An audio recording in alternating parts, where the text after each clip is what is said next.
লোলাই গ্রামের রাজনীতির মঞ্চে একজন মানুষের নাম সবার আগে উচ্চারিত হয়। তিনি আমাদেরই লোলাই গ্রামের সন্তান জনাব তাজুল ইসলাম তাজু ভাই।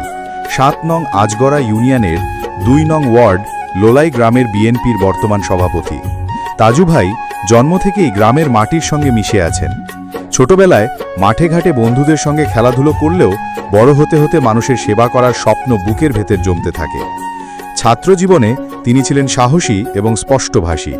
অন্যায় দেখলে চুপ করে থাকা তার স্বভাব ছিল না। রাজনীতির পথে আসা তার জন্য ছিল গ্রামের মানুষকে শোনা, তাদের সমস্যার সমাধান খোঁজা এবং একসঙ্গে লড়াই করার একটা সুযোগ। বিএনপির পতাকা হাতে নিয়ে তিনি শুরু করলেন মানুষের অধিকার আদায়ের লড়াই। হোক সেটা রাস্তার উন্নয়ন, মসজিদের সংস্কার, গরিবের চিকিৎসার ব্যবস্থা, তাজু ভাই সবসময় এগিয়ে থাকতেন। তার সবচেয়ে বড় গুণ ছিল তিনি নেতা হয়েও গ্রামের সাধারণ মানুষের মতো জীবনযাপন করতেন। চায়ের দোকানে বসে চা খেতে খেতে মানুষের সুখ দুঃখ শুনতেন। কেউ বিপদে পড়লে রাজনৈতিক পরিচয় ভুলে গিয়ে সাহায্যের হাত বাড়িয়ে দিতেন। আজ লোলাই গ্রামের মানুষ গর্ব করে বলে, আমাদের তাজু ভাই শুধু নেতা না, তিনি আমাদের ভাই, বন্ধু আর ভরসা।